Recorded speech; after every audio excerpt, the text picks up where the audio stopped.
Today I'm going to try to make a landscape or a riverscape that has visual cues in it that tells the person who's looking at the picture when the scene is happening.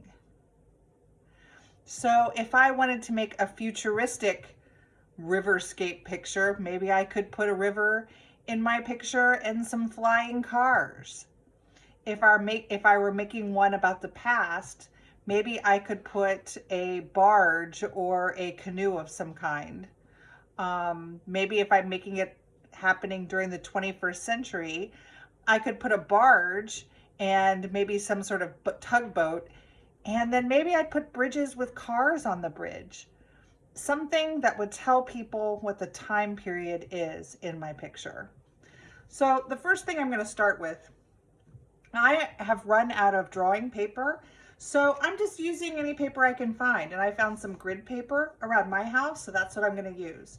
I'm going to start with my pencil, and the first thing I'm going to draw is a horizon line.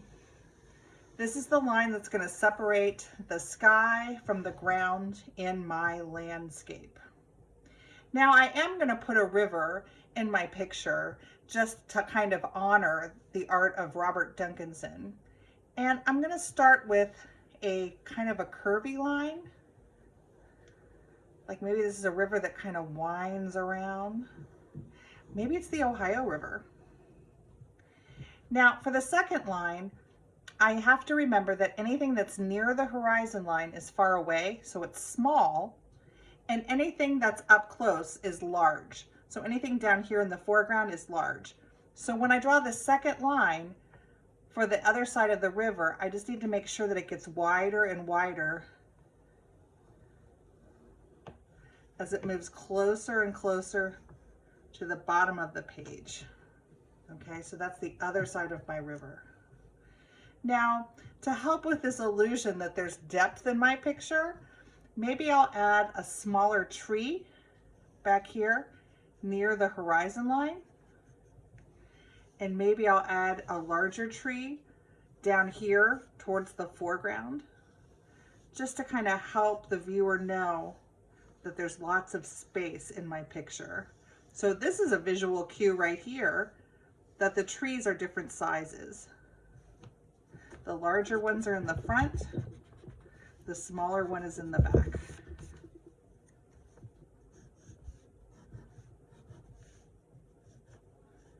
Now let's see if you can guess what the time frame is from the visual cues in my picture.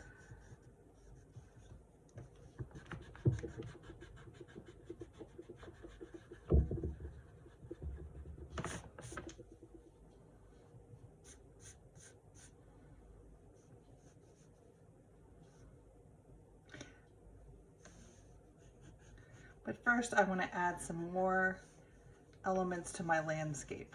Even the clouds, the closer they are to the horizon line, the smaller they are. The farther away from the horizon line, the larger they become.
Can you guys tell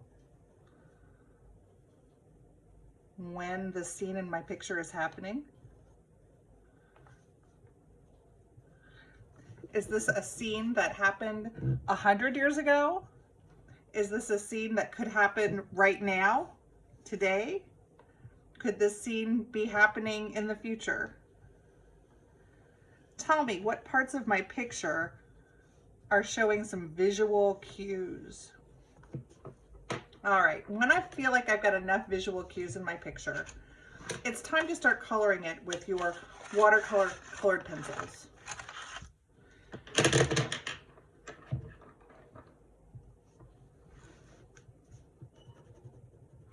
Now, you guys don't have to use water with these, but what I like about these colored pencils is that they turn into paint as soon as you add water. This is why they're included in your art kit. These pencils are actually your paints. You can blend analogous colors. Remember, those are colors that are related. So there are two colors related to green that are in your pencil set. One would be yellow and one would be blue, because yellow and blue make green. So if I wanted to blend some analogous colors into my picture, I could, and I think I will, because I want to show you how they turn into paint. Maybe I'll add a little bit of blue back here.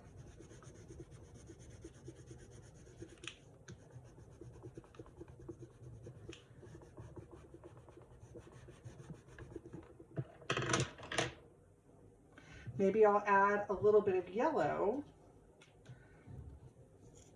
a little bit further down.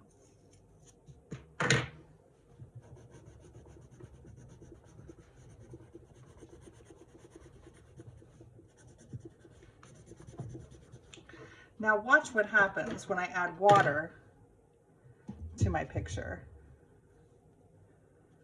The watercolor pencil turns into paint and all of the colors blend together.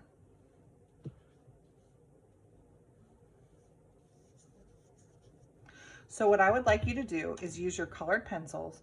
If you don't have any, that's okay. You can use markers, you can use crayons, but if you have your watercolor pencils, go ahead and use them and make your landscape or your riverscape. Remember to add things into your picture that tells people when they look at it when the time period is in the picture. In mine, I've got an airplane, I have a bridge, and I have a car. Chances are this is a picture that's either the 20th century or the 21st century. Now I might add some other things to make it more clear when the time period is, but right now we know that this isn't 100 years ago because there's an airplane in the picture, and we probably know it's not 100 years in the future because there isn't anything unusual here to us. So this is my landscape with visual cues.